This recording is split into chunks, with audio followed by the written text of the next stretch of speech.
We begin with security matters. At least 12 people have been reportedly killed and 17 others injured after a female suicide bomber attacked a local food joint in the Konduga local government area of Borno State. It was gathered that the incident occurred at about 10 p.m. on Friday, leaving several others severely injured. Police sources said the attacker detonated the IED at a food joint. The bodies of the deceased have been deposited in a morgue while the injured victims were taken to a nearby hospital where they are receiving treatment. A joint security team comprising military and police officers, civilian joint task force, and local hunters has reportedly visited the scene of the bombing.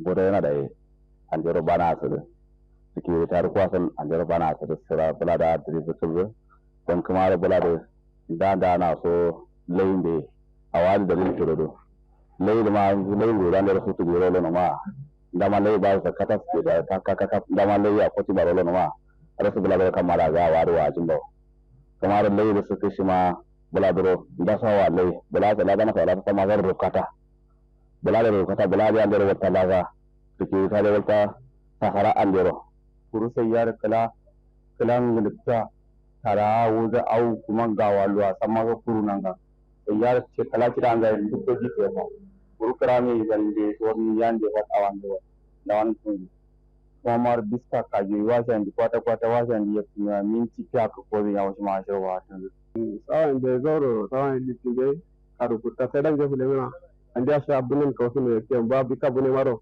nafadin karero ki kurun chulan wa awru annara kunge awda sha chondo to mara walo karuni. In a related development, the Kebbi State Government has confirmed the loss of over 30 lives in the recent banditry attacks on the Zulu communities. Chairman of Zulu and Danko Wasagu local government areas, Muhammad Jagere and Hussein Ibena, reported that 16 people were killed in Taduga, while 14 others lost their lives in Kibu and Yakuka in the Waji district. While speaking during a visit by Deputy Governor Umar Tafida to Duduka on Friday, Ejere and Bena also said several others were injured. The attackers also made away with livestock and other valuables. Tafida conveyed the government's sympathy during the visit. To further discuss these security challenges, we're joined by former Director, the Department of State Services, Dennis Makri. Thank you so much, Mr. Makri, for joining us on the news. Good evening. Now, 30 were killed in Kebbi, 20 were killed in Borno State, 200 were killed in Benue, 4 in Anambra, 7 in Enugu. All of these within the last 14 days. What's actually going on? I think, thank you for having me. It's really sad at this time that we're having a serious resurgence of terrorist activities across the country, especially in the northern areas. You know, and of course, 2 days ago, the president himself went down to Benue State to sympathize with the people that were affected. And now we have another bombing yesterday, and this time female suicide bomber. Remember that we've not had this bombing, this kind of bombing, especially in Konduga, for more than about a year now. You know, and now for this kind of resurgence, it means that either the terrorists are regathering or they are being, you know, supported by the foreign fighters that we have suspected all along from ISWAP that have come to boost their number and continue causing this problem. But the president is very clear. The security agencies should go ahead and deal with it. You know, arrest anybody that they could find culpable and prosecute them. Because I think the impunity is getting too much, where this is happening and nobody is being arrested, nobody is being prosecuted. So the public need to see some kind of prosecution going on about these people. And then, of course, let's change our strategy in dealing with this problem. During the Buhari administration, there was a list that was released internationally about foreign sponsors aiding these terrorists in Nigeria. And some of the governors, some people have come out to say that even politicians in Nigeria have also been, the ones bankrolling these insurgent attacks. Is it hard to identify these people and institutions, get them arrested, get them probed, get them, sent to jail? Not at all. Not at all. It is not hard to identify them. I'm very, very sure the security agencies, especially the intelligence agencies, do have some of these people, their names. The one that was given during the Buhari administration, the Attorney General of the Federation at that time, who received the list, also know them. And I'm very sure he must have shared it with the security agents. So it is a matter of, we know the people, and then, of course, we cannot prosecute them or we cannot arrest them. Then that means that there are fifth columnists in the situation. There are fifth columnist people that are in the government, or people that are, sympathetic to these people, that are supporting them secretly, financing them. And I think the security agencies have to go after these people, because it is not a matter of we don't know them. We know them, and then, of course, they should be dealt with. They should be arrested, no matter who is supporting them or no matter how highly placed the person is. So as a former DSS, I'd like to get an insight into what might be stopping this current administration, even as we had it in the Buhari administration, stopping the government, so to speak, from arresting these people, since they know them and they have been identified. Now, if you look at this bandits or terrorist situation in Nigeria, you go back in the history of it. And then, of course, you have to come up with some simple questions. Who are they? How did they get into Nigeria? And of course, it's in the public space where some people have claimed that during the last administration, during the elections in 2015 or 2014, some people were brought into this country. And those people are the bandits of today, that's what I'm saying, is that security can do their own part, okay? The military can do their own part, but when it comes to mix up with politics or politicians, then it becomes a big problem for everybody. So we should not be mixing both of these, politics and then, of course, politicians with security.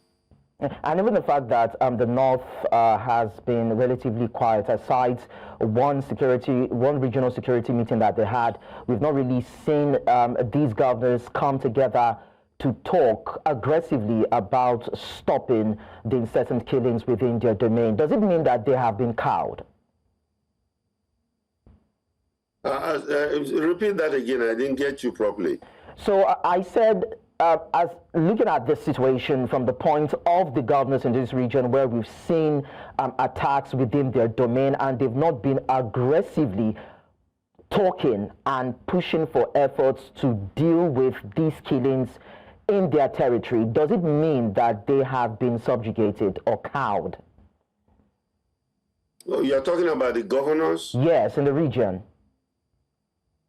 Yeah, well, the thing is that I think that's another area that we have to look at very well. The governors. This whole problem about terrorism and banditry and everything is supposed to be handled by governors. But the governors will come out and tell you that they are the chief security officer of the state, but they don't have the power because they don't have their own troops to command. But that is not true. They have all these military people under them. People are not taking responsibility.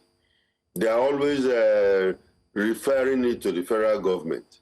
Even the local government, the local government itself, when they say that local governments are supposed to have their own allocation directly, and they have been collecting their money, governors have been collecting security votes, and it is not a matter of being cowed, but it's a matter of sometimes, should I call it negligence or compromise?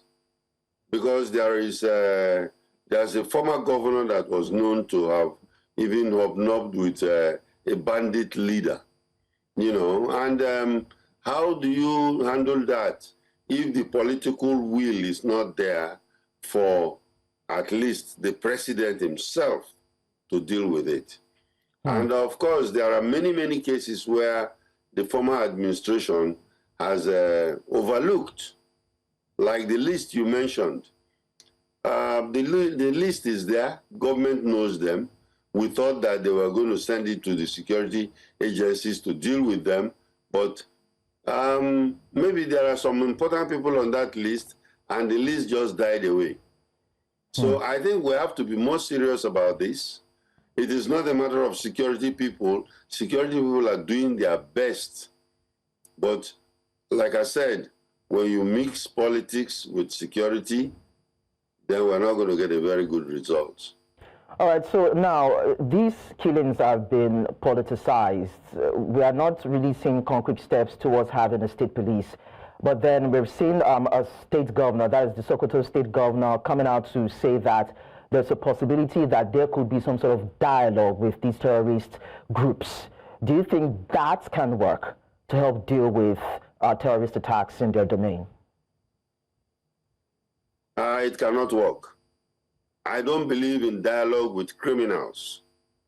Dialogue can take place with well-meaning people, like people like freedom fighters, the militants in the Niger Delta. They have an objective, and with this objective, they have always, find time to talk. We know their leaders, who can come out and then dialogue with government officials. In this particular case, we know some of their leaders, and these leaders are not even known. They are hiding, they are in hiding, they don't want to come out and talk. They are criminals, they go to villages, they kill people without any reason. So dialoguing with them is not going to help. The former governor of Kaduna State tried doing this. He tried to dialogue with them, he even gave them money, but it didn't work. Because these criminals, for them to be in our country and then, getting humongous money for, what do they call it now? Kidnapping. You know that that whole business, the criminal economy, is a multi-billion naira business. So some people don't even want it to end. So I don't think dialogue is the answer. The important thing is to deal with them directly. And I don't believe in this kinetic, non-kinetic thing they are talking about. In fact, let's forget about the non-kinetic. Let's deal with them directly, kinetically, and then get them out of the country, because some of them are not Nigerians. And I think security agencies know that. Thank you so much, Dennis Makri, former director DSS, for your time on the news. Thank you for having me. It's a pleasure. We'll go on a very short break. When we return, we'll still intimate you with more security-related stories. Don't go away.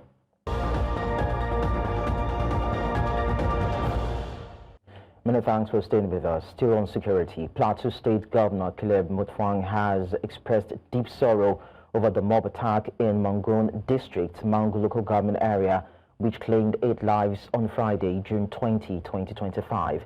The victims, travelers from Zaria in Kaduna State en route to Pampan local government area for a wedding, lost their way and were caught up in a volatile situation amidst ongoing terrorist attacks in the area. Governor Mutfwang, who visited survivors in the hospital, condemned the violence as senseless and unavoidable, extending heartfelt condolences to the government and people of Kaduna State.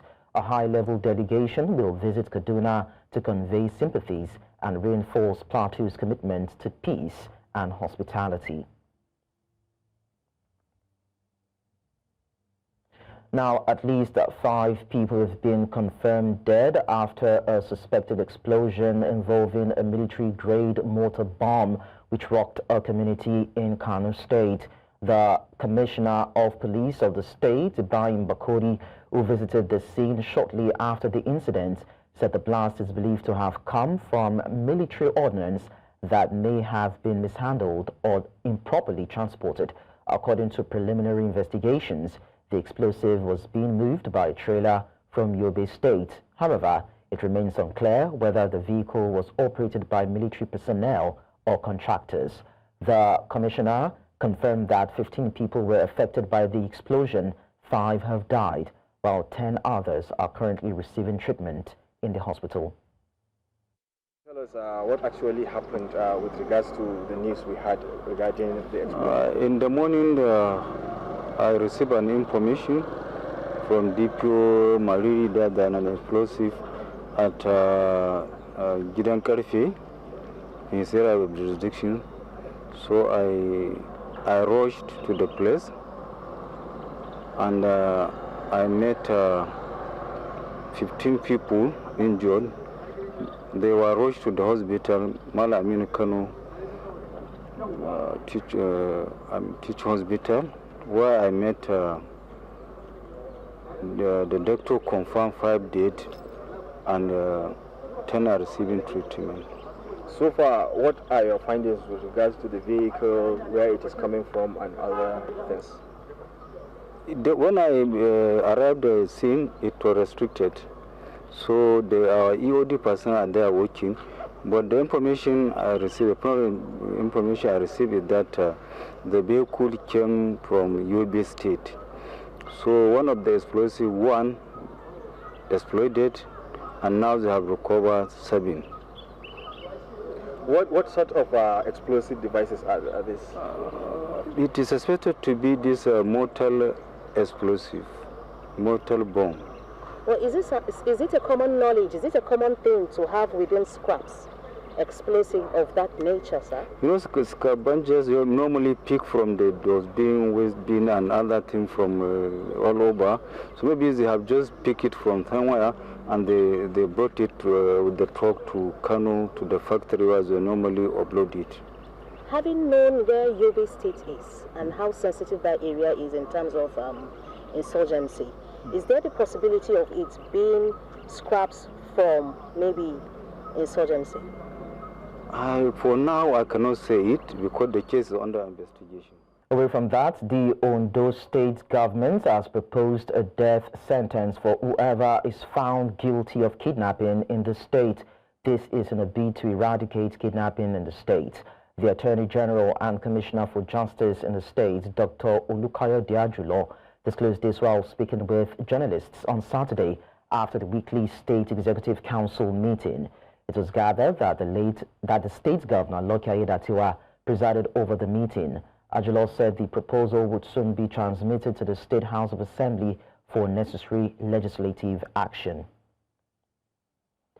To discuss this, we're joined by a lawyer and a public affairs analyst, Tunji Abdulhamid. Thank you so much, Tunji, for joining us to discuss this. Thank you for having me, Lekan. All right. You're welcome, sir. Now, do you support death penalty for anyone convicted of kidnapping? It's neither here nor there because it's not about the law itself. It's not about the sentencing. It's about the government doing the right thing. I said so because I'm aware that about so many, not less than 6 states or more that I know, Lagos State, Ondo State, Akwa Ibom State, Ebonyi State, Katsina State, and some other states. They have a law that prescribe death sentence for kidnapping. Have you seen anyone sentenced to death and executed? No. So it's not about the law itself. It's about the enforcement of the law. Even though people are talking about capital punishment, eradication of capital punishment, even if we have a capital punishment and it's not being enforced, what is the essence of it? So Lagos State they have a law in that regard, so whereby a kidnapping involved a death where somebody died in the course of kidnapping, you are entitled to be sentenced to death. The only person that has been sentenced to death in that regard that I know is Evans. That is the only person, and he has not been executed. He's still in custody, though he has so many other cases that he's facing. There are other states in that regard. So for me, it is not about the law itself. It's about the ability to enforce the law. And that has been our major problem in this country. We can decide to make law, prescribe death sentence, prescribe this and that. If you don't enforce it and if you don't take steps to show that you mean what you are saying, it won't cop anything. So it's not about whether I support the sentence or not. It's about whether will it be effective, will it achieve its objective, will it serve as a deterrent to these people? If it's not, because if they are not punishing people, it will serve as deterrents. If they've seen 2, 3, 4, 5 people sentenced to death and by hanging, publicly executed, probably they will stop it. But because people have not even been arrested. How many people are in custody or in court for kidnapping offense? Serious ones, not just people they will pick up on the road and say kidnapping or these are one couple kidnappers. The serious ones, how many of them are in court facing trial? So that is the issue. The issue is not about the law itself. It's about ability to enforce it. Are we ready to do that? If not, I am not in support of any law that will just be in place and you just be there for nothing's sake.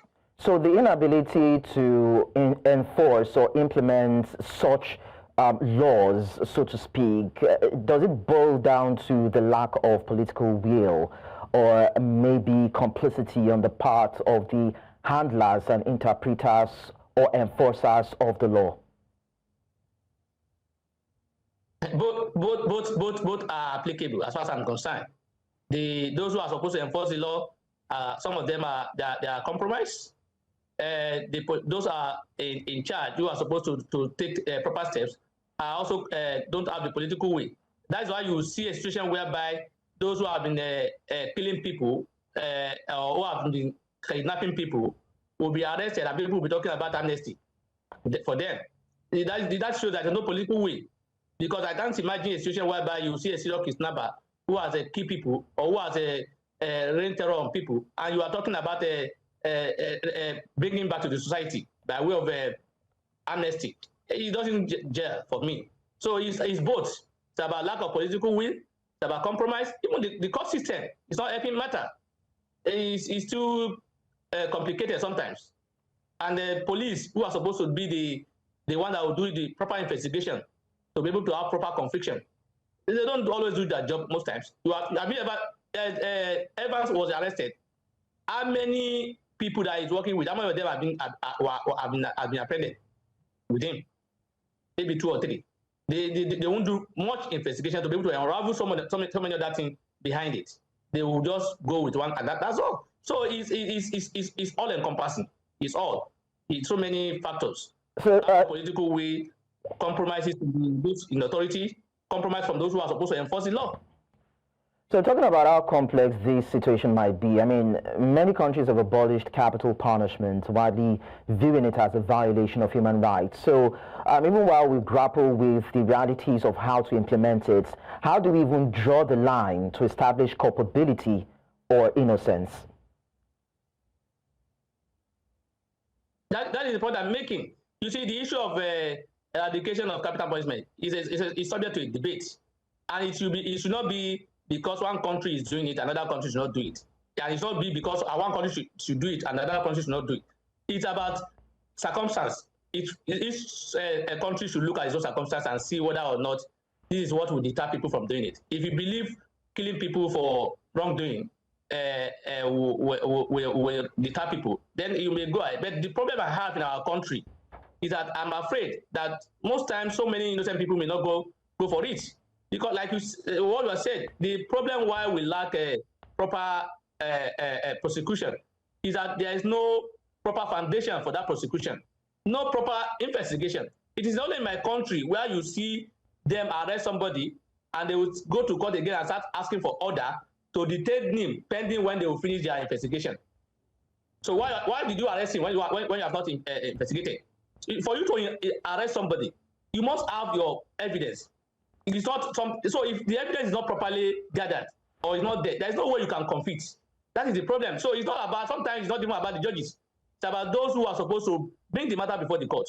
And most times, unfortunately, some people don't even understand that those who investigate criminal acts or those who prosecute are not part of the judiciary. They are part of the executive. So the blame should not go only to the judiciary. The executive who is in charge of prosecution most times don't do their job.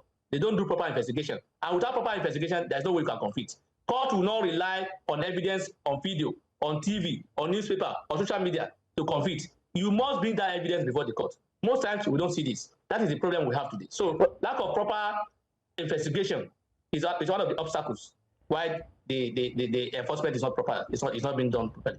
Okay, so if you are to stretch it further, I mean, you are a legal practitioner, and I'm looking at this within the context of the fact that this particular legislation or recommendation is state-based and it is subject to state legislation. So if it is eventually approved and one is caught, can that accused person still seek redress in a higher court? Of course, if you are prosecuted at the High Court and you are not satisfied with the judgment of the court, whether it's a state law or federal law, you have the right to go to a higher court, which is the Court of Appeal. If you are at the Court of Appeal and you are not satisfied, you go to Supreme Court. Court of Appeal and Supreme Court is not a state. It's not confined to only state federal law. It's not despite the fact that we call Court of Appeal and federal Supreme Court a federal court. That does not mean they only deal with federal laws or federal cases. Appeal from lower court, which is the High Court in this case, will go to the Court of Appeal, and from the Court of Appeal to the Supreme Court. So you have the right to appeal for that. All right, thank you so much, Tunji Abdulhamid, for clarifying this and sharing your perspective with us on the news. We appreciate that. Thank you for having me. It's my pleasure to be with you. Away from that, the Delta State Government has intensified efforts to resolve the long-standing electricity challenge in Ndokwa. While reacting to the recent Light Up Ndokwa Nation protests at a press conference in Asaba, the Commissioner for Works, Rural Roads and Public Information, Charles Anyago, assured residents that concrete steps are being taken to provide lasting power solutions to the area. Hundreds of Ndokwa residents in Delta State staged a peaceful protest on Monday at Kwale over the lack of electricity in the area, which they said has lasted for more than 25 years. By power projects is not a state government project. We can only begin to make effort to see how we can begin to also benefit, and that is ongoing. And I'm also aware the Deputy Governor of the state, who is from the Ndokwa Nation, have also led, having been mandated by His Excellency the Governor, to begin to look into how we can ensure that our brothers and sisters, particularly in Ndokwa West and part of Ndokwa East, are served with these power infrastructure.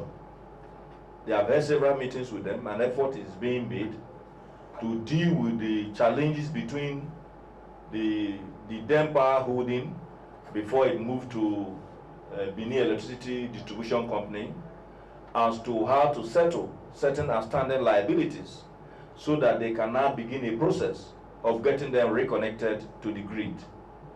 And because there was this absence of power or the grid or along that corridor, the power distribution channels along that corridor being energized, it made it possible for some criminals to tamper with the power infrastructure in that corridor. So which means that it's not a question of going to settle outstanding liabilities. It will also involve providing certain power or energy infrastructure for them to be effectively connected. Dangote Petroleum Refinery has raised its depot price for premium motor spirits, also known as petrol, to 880 naira per litre. The hike represents a 55 naira increase from the previous rate of 825 naira per litre. National President of the Independent Petroleum Marketers Association of Nigeria, Ipman Abubakar Shetima, confirmed the development on Saturday. The development comes days after the refinery offered nationwide logistics for petrol and diesel distribution. The refinery said it also acquired 4,000 new compressed natural gas powered tankers to enhance its fuel distribution capacity across the country. And we also understand that the spokesman for the Nigerian National Petroleum Company Limited, Femi Shonege, has resigned. A statement personally issued by Shonege on Saturday said his resignation was to allow him focus on personal businesses. According to Shonege, the move would allow him to spend more time with his family and focus on personal matters that now demand his closer attention. Shonege also expressed participation and appreciation to his colleagues for their support throughout his 20-month tenure. Coming up on the news, court sentences former Tunisian President Monsef Mazuki to 22 years in absentia for terrorism-related offenses. We'll tell you more in a bit. Don't go away.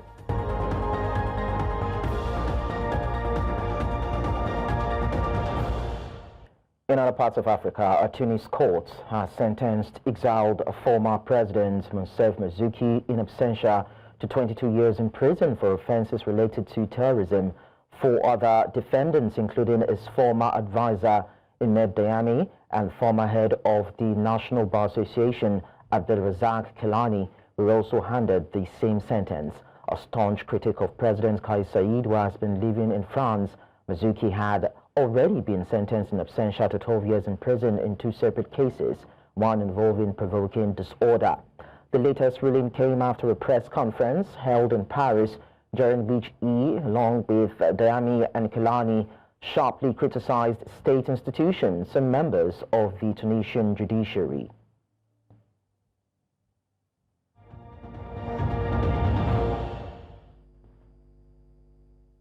From other continents, Yemen's Houthi rebels has threatened to attack U.S. vessels in the Red Sea should Washington get involved in Israel's bombardment campaign against Iran. Israel launched unprecedented attacks on Iranian nuclear and military sites last week during retaliation from Tehran. The United States, a key Israeli ally, has been weighing getting involved in the war. Houthi military spokesman Yahya Sari, whose group is backed by Tehran, warned in a video statement that if the United States gets involved in an attack and aggression against Iran with the Israeli enemy, the rebels will target its ships and warships in the Red Sea. في حال تورط الأمريكي في الهجوم والعدوان على إيران مع العدو الإسرائيلي، فإن القوات المسلحة اليمنية سوف تستهدف سفنه وبوارجه في البحر الأحمر. إن القوات المسلحة تتابع وترصد كافة التحركات في المنطقة، منها التحركات المعادية ضد بلدنا، وإنها بعون الله ستتخذ ما يلزم من إجراءات مشروعة للدفاع عن بلدنا العزيز وشعبه الأبي. إن اليمن العزيز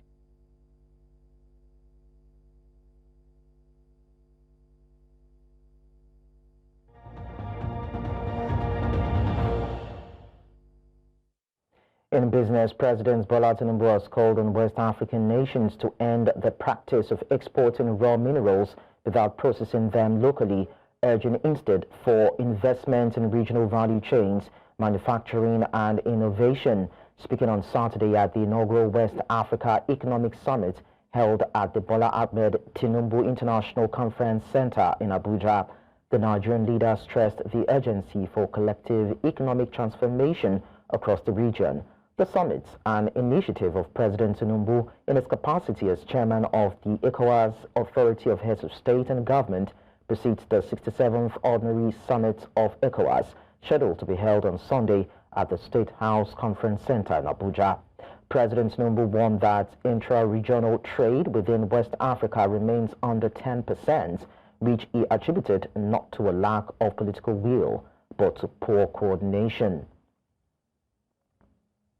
According to the latest figures released by the National Bureau of Statistics, there has been a modest but welcome dip in inflation. Headline inflation eased to 22.97% in May, down from 23.71% in April, while the figures seem hopeful and could signal a potential shift in the country's economic trajectory. New Central business correspondent Chamunda Beng asked if change reflects on the prices of goods and services. Here's a report. In May 2025, Nigeria's inflation rate dropped for the second consecutive month, settling at 22.97%, down from 23.71% in April. On paper, that's progress, but for many Nigerians, the numbers don't tell the full story. In the open market, prices of everyday items like pepper, beans, and rice, amongst others, continue to rise. Truth be told, I'm yet to see any change. The things I bought here is almost the same cost I bought them few months ago. So there isn't any change for now. During our visit to the markets, we spoke with traders about the prices of everyday commodities and whether they've noticed any improvements in their business costs. The price for this one 11,000, then the granola is 13,500. Beans, is you alone have Olotu? Olotu 5,500 for penta, then Olonyi 6,000 naira for the penta. How much is the bag of rice? For which one? Is it short one or the long one? Short one 65,000. Then the long one 75,000. Truth God, they know like they don't they change, it not be like it before. But up to now the market is still there, we never come down where. The tomato we buy 25,000 before. Now we buy 50,000, 100,000 safe. The owner we buy 50,000. Now we buy 100,000 safe. More than that safe. No say not the team not small. The game where the see game before. Now we know the same because the 10 costs. I'm not seeing any changes at all. Things is getting worse every day by day. It's getting worse every day. We are not seeing any changes at all. We are not seeing any changes. According to the federal government, the decline is real and is driven by a more stable naira, lower fuel prices, and a tighter monetary policy. But the benefits are slow to reach the average household, raising the question, why? When we see inflation and price reduction, they are two different things. So if I go to the market today and they tell me that the price of a laptop last month was 50,000, this month is 40,000, that is price reduction. That means you are in a deflationary environment. For Nigeria, it's inflation. The difference is the pace of increase that was recorded last month was slower than the pace of increase that was recorded in the prior months. Experts caution that while the headline numbers are improving, core inflation and food prices remain stubbornly high, masking the relief some had hoped for. Until wages catch up and supply chains stabilize, many Nigerians may continue to feel the pinch, despite what the numbers say. Until it trickles down to household realities, optimism remains cautious at best. In Lagos for News Central, I am Chamun Dabeng. Up next is sports news. In sports, players gathered in Ajegunle on Saturday for the 2025 Maracana Children's Football Fest, a grassroots event led by Leicester City midfielder Wilfred Ndidi. Held at the new Maracana Stadium and supported by the Nathaniel Idowu Foundation, the festival featured stars like Victor Osimhen, William Troost Ekong, Victor Boniface, Rafael Onyedika, and Frank Onyeka. The event offered a unique platform for young players to showcase their talents and interact with national team icons. Boys and girls from local communities participated, gaining first-hand experience and mentorship from established professionals. The initiative reflects Ndidi's ongoing efforts to empower youth through sports while fostering community engagement in one of Lagos's most football-passionate neighborhoods. I feel like for the past 2 years there have been much improvement in things we do. We try to do every year, December or in June. So I feel very exciting, you know, like it's very, very exciting, and I'm excited about this project, and the smiles on the faces of the kids is like, it amazes me, you know, like it's something that they're looking forward to, like, you know, so I feel very excited. I think the two things that go from here is that, number one, we are demonstrating that multi-pitch facility is what we need in Nigeria, right? One single pitch for 500 children is not going to work. But we have 19 pitches here and we accommodated 3,000 children, no problem. And you didn't feel it. They had finished playing by the time, you know, we were down playing the other games. So the second thing is that there are many ways the football players can give back. You know, it's not just only to play football for Nigeria. They can participate in all this type of social events, and you know, they come in here. There's no, you know, hairs or anything. You see them mixing with the children. After a successful regular season, the board of Nigeria National League has announced that the Super 8 will hold in Asaba, the Delta State capital, from the 5th to the 8th of July. Teams that qualified for the Super 8 are Warri Wolves, Osun United, Crown FC, Kun Khalifa FC of Owerri, Wiki Tourists, Yobe Desert Stars, Doma FC, and Barau FC. According to a statement by the second-tier league, the Delta State Governor, Sheriff Oboiwori, gave approval for the Super 8 that will produce the eventual winner of the league and the 4 teams to be promoted to the Elite League to be played at the Stephen Keshi Stadium in Asaba. Nigerian midfielder and former Golden Eaglets captain Samson Tijani has vowed to get his career back on track following his move to Czech First League side Dukla Prague. Tijani joined the club as a free agent after completing his medicals and has been officially unveiled by the Czech outfit. The 23-year-old expressed his desire to focus on personal growth and consistent performance.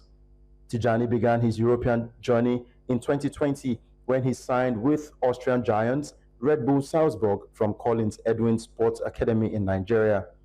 Now with Dukla Prague, Tijani is hopeful of a fresh start and the opportunity to fulfill the potential he showed as a youth international. Real Madrid striker Kylian Mbappe will not travel to Charlotte for the team's Club World Cup match against Pachuca. The French superstar was taken to the hospital on Thursday for tests and treatment after suffering gastroenteritis before later being released. Information from the club is that Mbappe is improving bit by bit, but he will not fly with his teammates for Sunday's match against Mexican side. The 26-year-old missed the opening game with the same illness as Madrid were held 1-1 by Al Hilal in Xabi Alonso's debut as a coach. And that's a wrap on Sport Update. I am Udoka Njoko.